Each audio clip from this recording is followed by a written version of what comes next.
Yeah, I mean, today obviously sucked, and I don't want to overly dwell on how poorly we played in the game today. When big picture, we have a group of seniors and a group of players that they deserved a better finish than this, and so that's really the most disappointing thing. More disappointing than 7 errors and too many free passes and all the stuff. It's just you got guys like Dom Listi and Andrew Chufo and Josh Pano and Lucas Malstead and Reed Garris and all of our seniors that have just poured their hearts out for this team to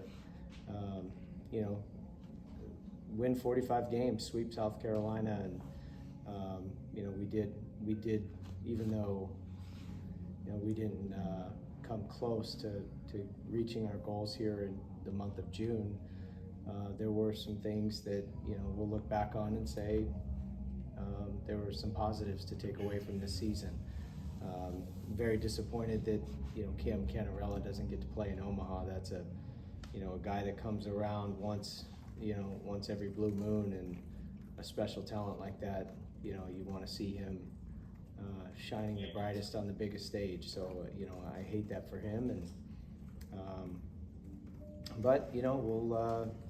I'm just in a mode right now. Of course, we're going to move on and look at what needs to happen for Team 129 to not be in this position. But right now, in this moment, right here, this press conference, it's going to be about appreciation for our seniors and for Team 128. When you look at our stats, it doesn't equal 45 wins. There's no way you look at our stat sheet and say that's a 45-win team. So you really look at it and say these guys emptied the tank and squeezed every drop of everything to have some of the success that we've had this year. And all that credit goes to guys like Dom Listi, who empties the tank every single day, as do the rest of them, and play as hard as they can possibly play. So the way the game was today was obviously there's no good takeaways of today, but big picture, this group collectively, they did everything right, except we didn't finish where we wanted to. We'll begin in the front right here. Yes, Dom, only 1 year with the program, but you quickly became a fan favorite, vocal leader. Talk a little bit about what Clemson and Coach Bakich specifically meant to you and your final season of college baseball.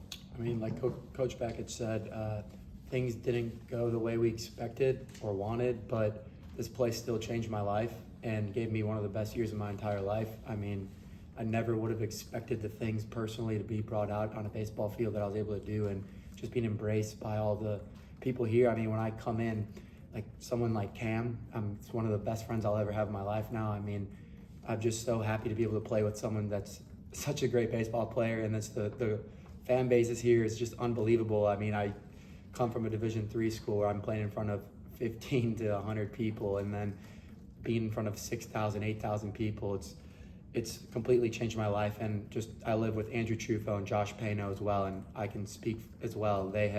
This place has changed their lives as well. It's given them, they poured a lot into us, and this is our last season of baseball ever, and it's been amazing, even though we didn't get to where we wanted to. All right, raise your hand if you have a question. You want to begin here in the back? Did you have a question? Yeah. Okay, and then we'll go back up here to Will after that. Coach, earlier this week you said that this team would be judged by how they played over the course of the next several weekends, and obviously this wasn't the outcome that you had hoped, and the outside noise might be a little loud, but I was curious how you judged this team, how you're going to remember this club that you have. Yeah, I'd say it's a team that overachieved to get to 45 wins, and a team that was very consistent with their work ethic and just the intangibles that they brought from starting day one in the fall until the very end. There was never a question of effort. There was never a question of attitude. I'll just always remember this group as they found a way in so many close games, so many one-run games, so many tight games, and they just found a way to flex their mental toughness and come out ahead. I mean, it's just incredible, really. And early in the season, when our first goal was in front of us with the Gamecocks. That was an awesome weekend, and so they'll always have that. That'll be part of the history book with this team. But we fell short in the ACC, and we fell short in the postseason, and we were one win away in the regular season and in the tournament from being champions, and obviously ran out of gas here. It's a tough tournament.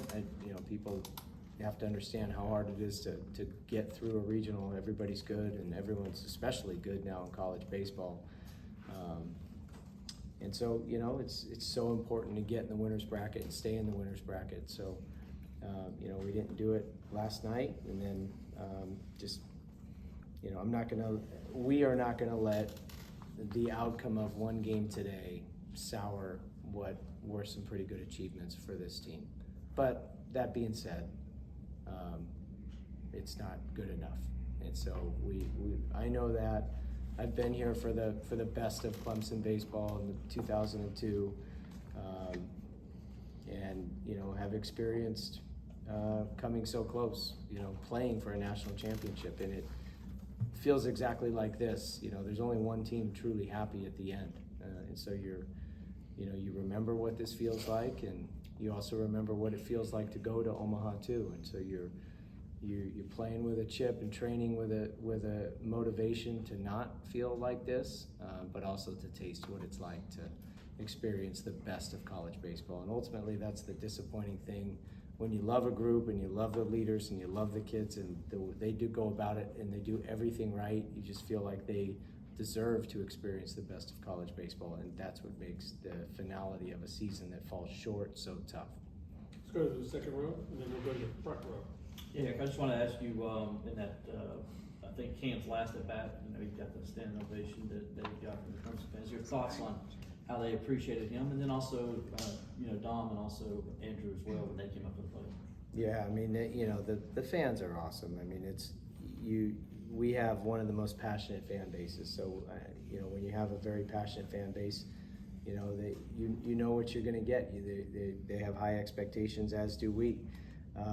And I think all of them appreciate what they've seen out of Cam Canarella the last 3 years. They understand some of them have been here since Coach Wilhelm was here, and they've seen some star players come through this program, and they recognize that for the last 3 years, they've witnessed one of the best center fielders in the history of college baseball, if not the best.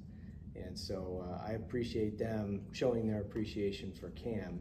And then I think they recognize that Dom, Listi, Andrew Chufo, those were great additions to our team. And those guys, Dom Listi gets on base over 50% of the time. Like, that's just insane.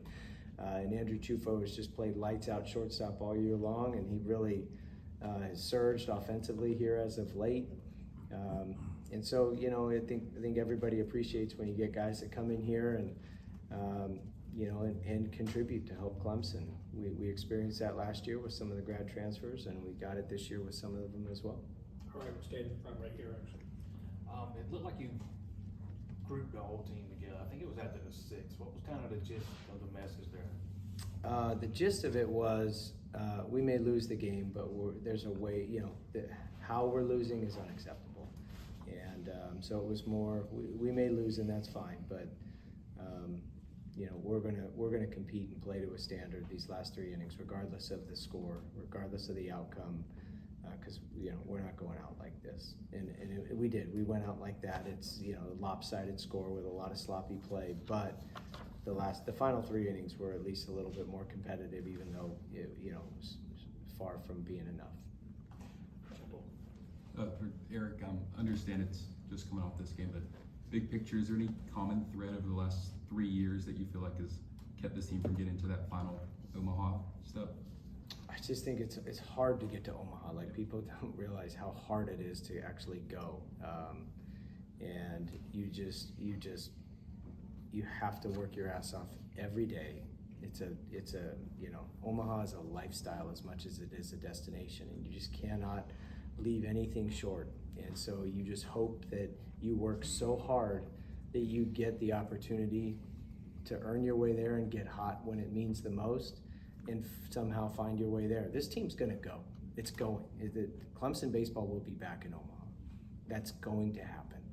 And but in the same breath, you have to earn it every day. You have to earn it in August and September and in October and every single day, because how you get there, there's so many different ways to get there. But it's going to happen with this team. But we are always going to do what we need to do to make sure that we're not leaving anything on the table and recruiting the very best players and developing them to our max potential. Let's go to the back of Mr. Kornblum.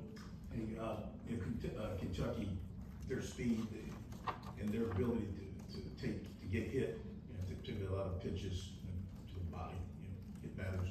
They did that all season long, and they forced teams into errors. Did you sense some of that with your guys today? Were they pressing a little bit out there in the field, led to the 7 errors, just trying to make plays as these guys ran around the bases? Maybe, I don't know. That we haven't defended that poorly all year, so I don't know what led to it, but it could be some of what Kentucky was doing, and we're certainly aware of their game plan and how they played and the way they play. But we've also faced other teams in our league that try to run an action offense and put a lot of pressure as well. So, and we've been that offense at times as well. So we practice against ourselves. So it wasn't anything we haven't seen. We just didn't take care of the baseball today, really. So it could be. It could be a little bit of a carryover from last night's disappointment. I don't know. I would like to think that that's not the case, but it certainly looked like we were not sharp out there today. And ultimately, as the coach, that's on me. I have to point the thumb on that one. The guys, weren't. We didn't play well enough to win. And as a coaching unit, we have to get our guys, put them in the best spot to win ball games and be prepared to do so. But the way this regional went certainly stings, and I'm sure we will dissect it from every angle and make sure that we're doing everything in our power not to feel like this, because we hear it, we know it, we see it. Clemson baseball hasn't been Omaha since 2010. We got it. We know. We're very aware, and we're going to do everything in our power to get there. Let's go to the back of the cameras here. Dom, from your perspective, what do you think led to the uncharacteristic play on defense, and then what are you guys telling each other in those moments to try and turn that momentum around and get back to your usual selves out there? I think sometimes you just got to chalk it up to being a bit of an anomaly. I truly don't think that anything Kentucky did push us into feeling as the last reporter presumed. I don't believe that's what occurred. I think we just kind of had a bit of an anomaly today, and it happened to be at arguably the worst part of the season to do that. And we're just trying to get ourselves back to the standard that we have, as which Coach Bakich said. We played pretty good defense the entire year for people that have watched us. So we were just trying to get back to that. Sadly, we just weren't playing to our standard today. All right, we have time for 2 more. We'll go here in the front, and then we'll wrap it up with Will. Coach Bakich, can you talk a little bit about the injury crisis with the pitching staff this year, how it impacted the team, and how you guys were able to overcome all that adversity with a lot of injuries to key arms and still win 45 games? Yeah, I don't know if we overcame it, because once we kind of hit a certain point, there was a distinct drop-off, and we had a lot of lopsided innings, big innings, and but I'll tell you what we never did and still won't do, and that's make excuses. We had guys that still went in there and still competed hard, and whether they got hit or gave up free passes, it wasn't like they were trying to do that. They were out there, and every one of them, it means an awful lot to them to wear a Clemson uniform, and they know how privileged that is and how important that is. And so they care an awful lot about each other.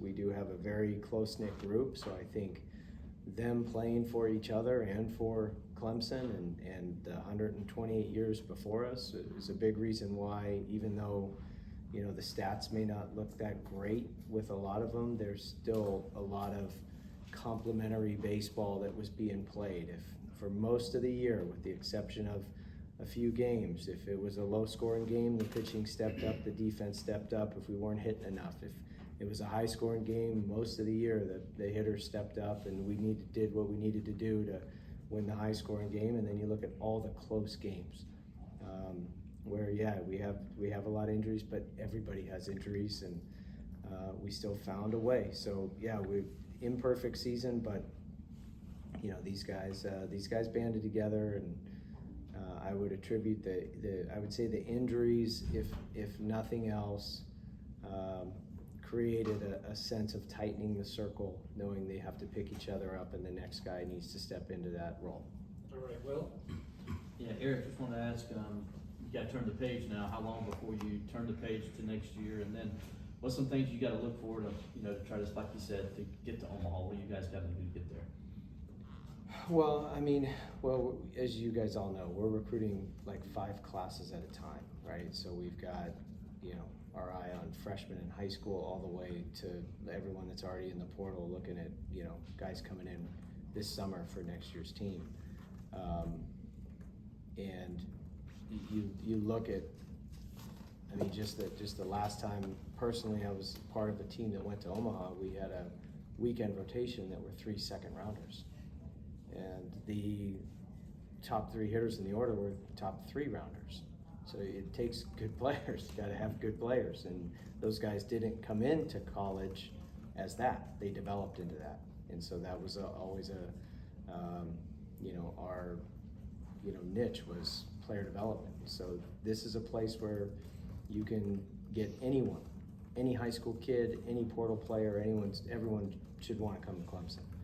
And that's exactly what, so while we have an idea of, you know, recruiting 5 classes at once, we also are always doing a needs assessment, actually weekly with our staff. We meet every Monday morning at 9 a.m. and we are doing a constant needs assessment of what do we need to do to not only position our team that week for success, but then big picture, we're, you know, got multiple depth charts and multiple years out. So I do know this, pitching covers up a lot of things. The postseason recipe has always been and will always be pitching, defense, and timely hitting. And so, you know, looking around the country and seeing what some of the bullpen weapons look like. And we had 2 pretty special ones there for a long time with Garris and Malstead. You know, and then Garris getting hurt, and you know, us using Malstead as often as we did, you know, he was lights out for a long time. So, you know, having more guys that, you know, can just shut it down is going to be important for us in that regard. And then having guys that can change a game with one swing, you know, guys who are explosive that can impact the ball and change the game with one swing, and guys who are explosive who can change the game because, you know, it's if they get on first base, they're really on third base. Or they can score from, you know, they can go first to third and score from second. So it's just having those explosive, fast twitch players. There's not a minimum height and weight requirement, but there is, you know, having explosive, powerful players. I don't mean power, how far you can hit it. I mean powerful bodies. You know, will be something that we'll work very hard to create within our program, but also attract to bring into the program. So we'll do the full needs assessment again. We're always looking at it, but you know, the actual roster breakdown for Team 129 that'll happen today, and we'll do our final exit meeting with this Team 128 tomorrow, and so I don't want to desensitize. You know, you got a guy who's played in 266 straight baseball games. You know, he's 6 years of college baseball. He's never missed a start. So I don't want to overlook our seniors who have poured their hearts and souls into college baseball, but at the same time, you know, I have a responsibility to Clemson and making sure that we return to Omaha and do whatever it takes to get there. thank you, Jim.